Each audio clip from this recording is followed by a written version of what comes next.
Is it possible to make a mistake? I looked at my thing and Danny Baker was trending, and they were making sure that these two stories are conflated. The argument is that via Shakespeare, more specifically Measure for Measure, Alistair made a mistake, and he wasn't backed by his ITV bosses. Many people think it was an excuse to get rid of him, but I want to talk about what you can write, what you can't write. As I say, it's been a big topic for us today, and here's a little taste of what Vanessa's callers had to say. I do think that a very experienced broadcaster like Alistair Stewart, who we all know, a familiar face in our home, rather ill-judged to use that quote of all the quotes he could have used. The newscaster is a very intelligent guy. Anyone with with that number of years behind him and so forth, he's come out with a quote. I don't think he would have necessarily realised, today's implications on it. I don't think that was there. I think it all seems to be, everyone keeps going back to what's happening in today's society, this, that, the other. I'm trying to look at the angle for wider society. Alistair Stewart is an educated, eminent person in this country, but the everyday man on the street, if he's in any kind of situation with a person of colour, you're an angry ape, because they'll only focus on those couple of words, not the whole sentence. Now, let me tell you something. If you're having any conversation with me, don't bring monkey, gorilla or ape into it. Otherwise, we're going to have a different kind of conversation, and I might react to you like a monkey or an ape, because he isn't appropriate in my... Let's get that out there. But what does it actually mean? Does it mean that somebody of 40 years standing can lose his job, his reputation? If my memory serves me right, he did the first real proper leaders debate in 2010. I've met him. I don't know him, but certainly all the people that I know who do know him speak incredibly well of him. Neil Bailey is head of reputation management at the PR agency Good Relations. Thanks for your time today, Neil. That's no problem, Eddie. Thanks for having me on. Well, just give us your take, because it started coming through last night when I was on air, and I was thinking, what? I said, this is going to be everywhere tomorrow. What's your feeling about it and the way it's played out today?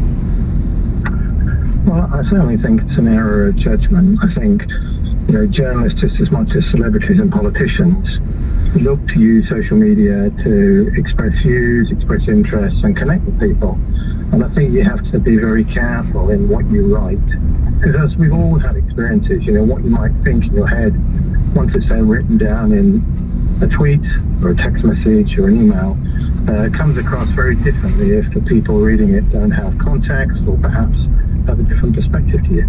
Or don't have your best wishes and interests at heart.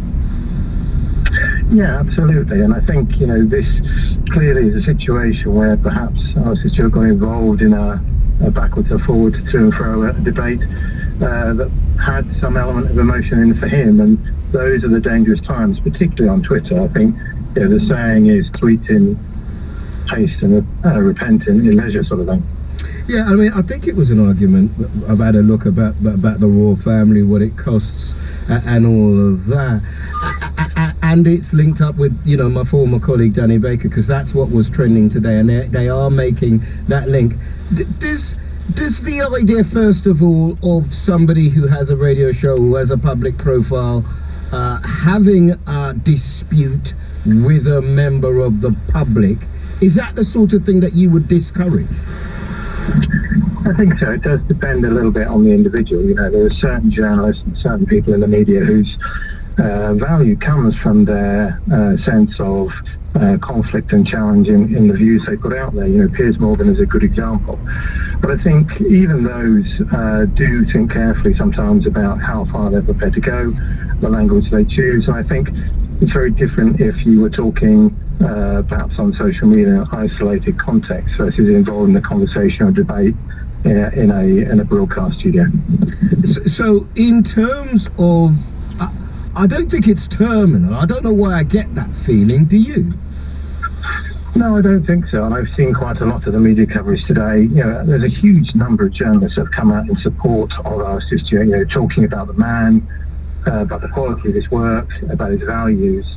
And I do get a sense that, this is not representative necessarily of how he's been. I also think, I think ITN have said that he did contravene editorial guidelines. Well, that's quite true, and they probably had a very difficult conversation with him.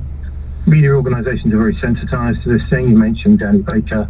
We've seen other examples of high-profile figures getting social media wrong, whether it's by their own actions or people capturing things on social media. I remember Jamie Carragher obviously had a real challenge to his reputation, but he seems to have sort of made the apology, been contrite, come back. But that contrition, I don't know how painful you found it, but I literally crawled and was on my knees when I saw him doing the tour of all the studios to apologize. I mean, it was painful to watch, but humbling, and a message really to lots of different people, wasn't it? It was, and it was painful, I think, and we all recognise that. I think in Alistair Stewart's case, what's interesting is that the Twitter user who he was actually exchanging with has come out very clearly and said that he was simply looking for an apology. There was no way, I think, in what I've read, that he was looking for him to lose his job. So there's clearly pressure that's been involved here beyond just a direct conversation. 40 years he's been there, probably cost quite a bit of money. Nice opportunity to let him go. Am I being overly cynical? Well, you might be cynical as a member of the media that that's something that they were looking for. I hope not, because I think, again, quality journalists are worth their weight in gold, and you would see from the support that other journalists have come out with today that he's probably a great loss ultimately to the viewing public. Whether that's the case amongst the corporate executives at ITN, I'm not so sure. Right, so I've given you an indication as to where my mind is leaning and my feeling is. But there is another school of thought, which is that how can so many white guys in particular come forward and tell me that another white guy isn't a racist? Because my question would be, how would you know? It's very difficult for me to comment on that. No, and I'm asking you to talk more generally, please. Please, let's not do specifics. Just one guy to another. I promise I won't lead you down a path and get you in trouble. I don't want you quoting any Shakespeare, although I can if you want.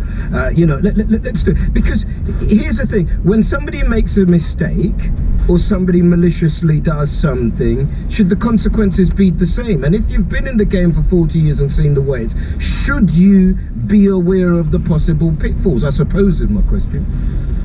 Yes, I think you should. And I think there's a real danger that people call double standards if the behaviour of one person is not judged in the same way as another.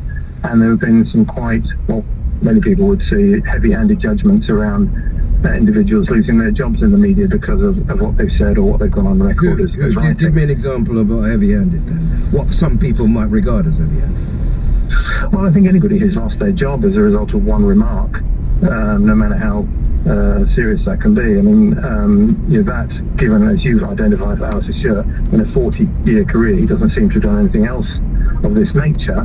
It's not like it was the last straw. So I think anyone who's gone as a result of a single remark, you mentioned Danny Baker earlier, I mean, that caused a bit of a storm at the time, although I'm not sure he responded very well to that. Yeah, I think it was his first response. Afterwards, he clearly met somebody who said, well, this is the way that some people might see it, and it doesn't mean that they have a diseased mind. And it was other people defending it. He backed down completely in the end, didn't he? He did, and I think, there is maybe something here about generational perceptions of what social media can be used